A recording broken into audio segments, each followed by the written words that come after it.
Good evening, Mr. Todd and friends. This is me and Levi's project. Here's our thesis. The United States used their power against the Native Americans in many different ways to oppress and erase their history. They were successful in damaging their history and culture through propaganda, different teachings, i.e., kill the Indian to save the man, and treaties. Explain their relationship. The relationships between the Native Americans and us were not good for hundreds of years. When the settlers first came to when we were a well-developed country, we treated Native Americans poorly, killed them, broke hundreds of trees, and many more atrocities. During this period, arguably the biggest thing that the United States did was take land from the natives. They did this with treaties knowing that most Native Americans could not read them. A quote from a treaty proposed by the United States with Native Americans says, "The chiefs, headmen, and warriors aforesaid agreed to cede to the land of the United States the title and the land and the state of Indiana beginning at the point on Lake Michigan, where the line dividing the states of Indiana and Illinois intersect." This is just one example of how this started to happen, and it's how we forced most land treaties. We tried to force Native Americans to abide the United States rules, like forcing them onto reservations, making laws that would only benefit the U.S., and even straight up fighting them with military. Quote from Sherman Alexie, "It's a weird thing. Reservations were meant to be prisons, you know. Indians were supposed to move onto reservations and die.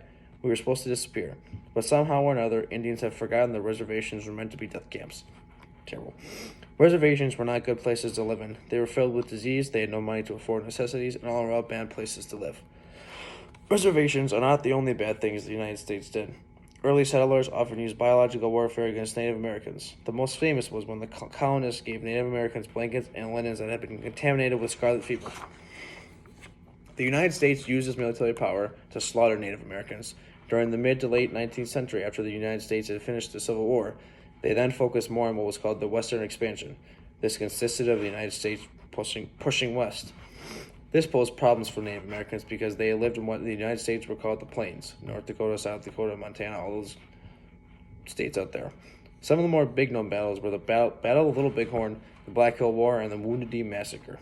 The Wounded Knee Massacre was particularly disturbing because they didn't just kill men. They surrounded and slaughtered 300 men, women, and children for no reason. This is how they used history and culture as a weapon.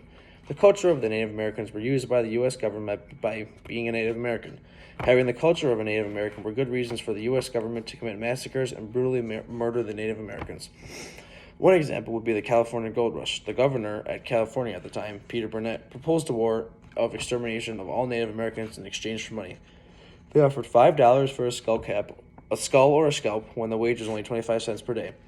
After this, the population of Native Americans dropped over 500%. It went from 30,000 to 150,000. There were a bunch of battles that resulted in the many deaths of Native Americans, such as the Battle of Tippecanoe, the Battle of Horseshoe Bend, and the Sand Creek Massacre, one of the largest, most well-known, and significant massacres that the Native Americans had experienced. There wasn't much history to back up the reasons for the United States government for executing all these helpless indigenous tribes. They did it out of spite and need for land. The genocide of the indigenous didn't happen because the Native Americans didn't kill a bunch of settlers beforehand. It just happened because the U.S. government suddenly decided they want to start mass murdering and get rid of them for their land. Another example would be all of the Hollywood depictions of Indians and the showings that they made and how racist they are not only towards Indians, but other races as well. There was a Looney Tunes scene that was made where Bugs Bunny was killing Native American boys while calling them Injuns and making a song out of it. It was so racist that even Mr. Todd was blown away by how horrible it was. There were tons of controversial moments on screen that have happened where Hollywood has wrongly depicted on what Native Americans were really like. They dehumanized them and made them seem like savage human beings. There were multiple ways that Native Americans were poorly and wrongly depicted on the movie screen. How much controversy came with the follow-up on the film after they were released. Short-term effects of their relationship. The short-term effects of this relationship was lots of death, separation of families, being taken from their native land, and many other things. Even years after there was still segregation in schools that natives were sent to try to kill the Indian and save the man, they tried to make them white people like us. Some of the long-term effects that the Native Americans had are the influences that cartoons and have on people. Going back to the Looney Tunes example, the effects they could have on little kids watching the shows, they think that killing Indians and what Bugs Bunny was doing in that film was good. Probably the worst long-term effect is the Native American boarding schools that the Americans founded.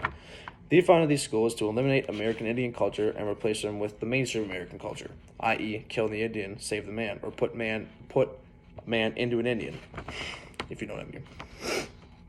The kids that were sent to these schools were torn apart from their culture for 4 more years, away from their normal lives and, more importantly, their families.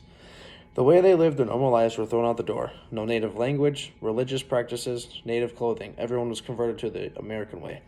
They were taught to be ashamed of their Native American ways. And our conclusion. The relationships between Native Americans and Americans have been rough these past couple hundred years. We have treated them poorly and unfairly, and the outcome of it has been even worse. From brutally murdering them for no particular reason to making racist cartoons to having boarding schools, where Americans practically took the native out of the American. The relationships that our history has established with the Native Americans is not good, and the kids who watch all the movies and TV shows thinking that's what the Indians look like in real life, but it's completely wrong. Excuse me. All of the propaganda of boarding schools and the treaties that were wrote. The ways that the Americans used history as a weapon against the Native Americans was horrible in all the ways that me and Levi have showed you. Thank you for listening.